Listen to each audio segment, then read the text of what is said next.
Pamirsa wonten ing pundi mawon ngeten ing wekdal menika kaleresan ingkang badhe dipun rembak tentang pergantian tahun. Nggih. Sebetulnya pergantian tahun ini pasti pergantian suasana. Pergantian tahun bisa diartikan pergantian suasana. Menjelang tahun baru biasanya niku tiang-tiang sing boten ngerti tentang tahun baru niku rata-rata anut grubyuk. Anut grubyuk rubuh-rubuh gedang. Rubuh-rubuh gedang. Sebetulnya apa toh tahun baru itu? Tahun baru tahun apa? Padahal di Indonesia ini ada beberapa tahun yang berlaku di Indonesia. Ini bentar lagi 1 Januari tahun baru Masehi. Ada tahun Masehi, ada tahun Hijrah, ada tahun Imlek, ada tahun Jawa.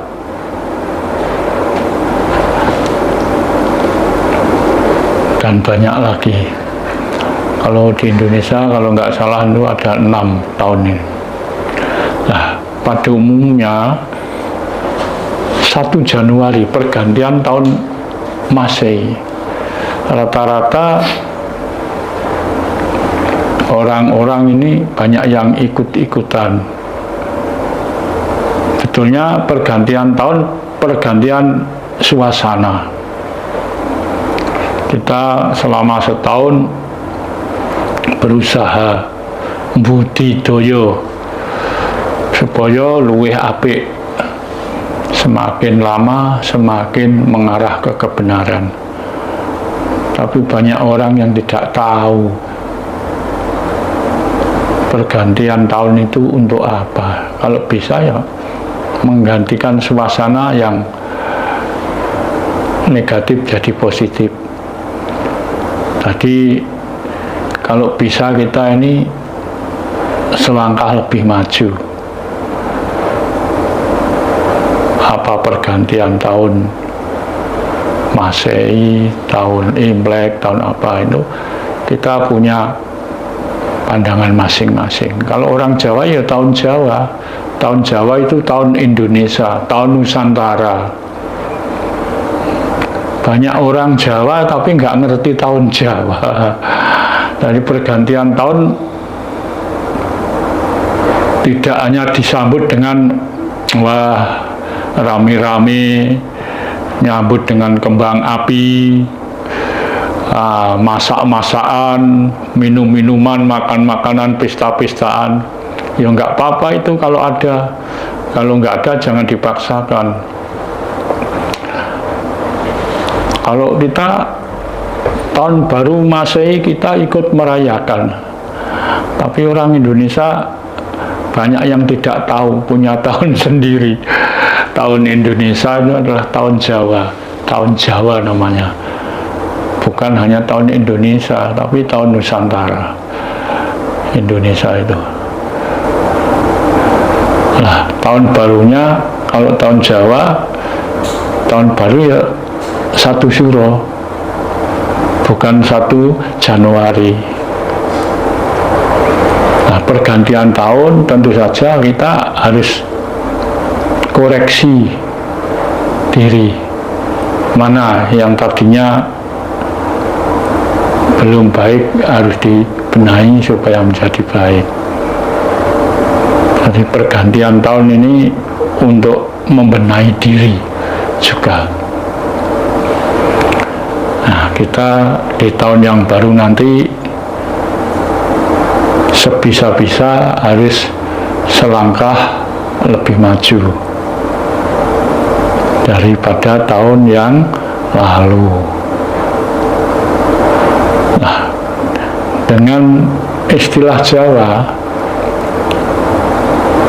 tahun baru itu memaknai kehidupan, membarui apa yang masih salah kita koreksi diri, bukan ngoreksi orang lain.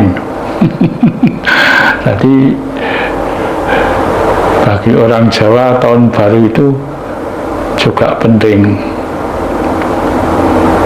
Orang Indonesia kalau tahun baru Masehi ikut meringati, tapi orang Indonesia nggak tahu tahunnya sendiri. Ini lebih bodoh ya kita ini. Makanya kita jangan sampai bodoh-bodoh lah. Kalau kita bodoh ya dibodohi orang terus.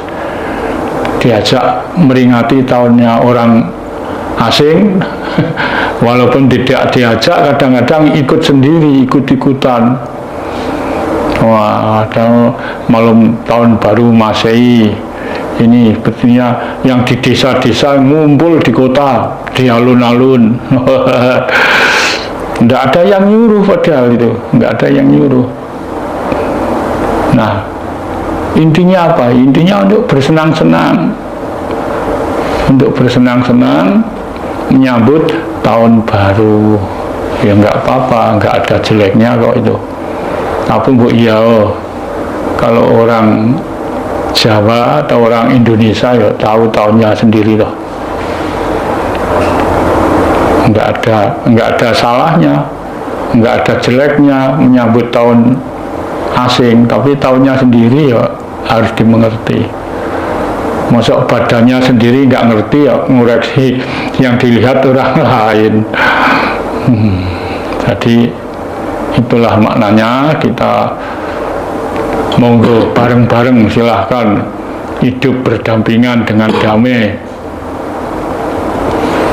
Karena manusia hidup ini intinya kan kalau bisa ya gimana berupaya menjadikan perdamaian dunia, arahnya ke sana. Makanya kalau orang Jawa bilang, istilah Jawa amumayu rahayune bahwono,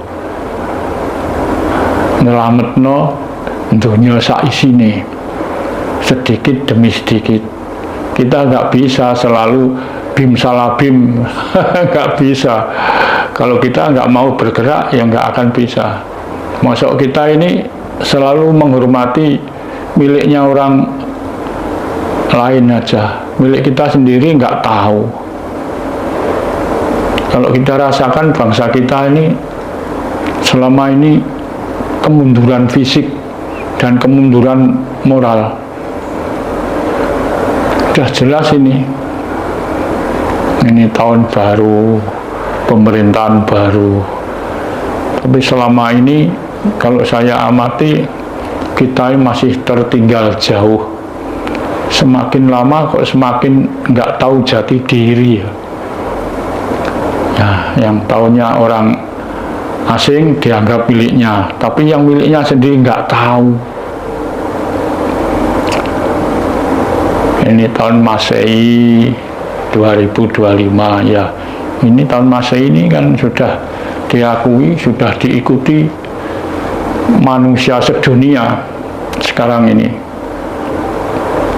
Bangsa-bangsa sedunia ini mengakui tahun Masehi ini dipakai pedoman. Karena apa? Contohnya tiap mulai tahun Masehi bulan 12 datangnya hujan. Kenapa? Tiap pergantian tahun pasti ada musibah. Iya, memang kalau bulan-bulan masih bulan 6, 7, 8 itu masih musim kemarau. Tapi mulai nginjak bulan 11 ke atas, ini mulai pergantian iklim. Padahal ini ya selamanya sudah ngerti, kenapa nggak dibenahi dulu. Misalnya sekarang ini bulan 12 musim hujan datang, nah pasti ada banjir.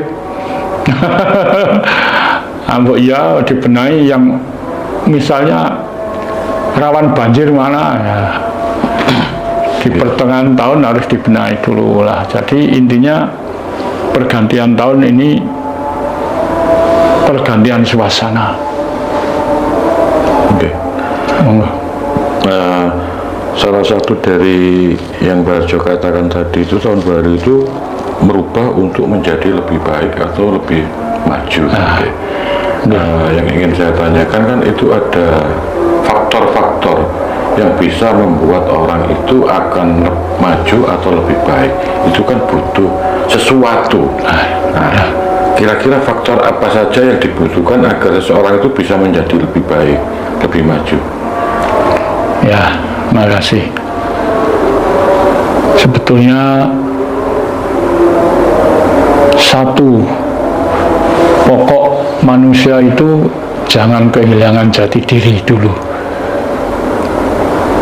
Satu pokok manusia, sebagai bangsa, jangan sampai kehilangan jati diri dulu.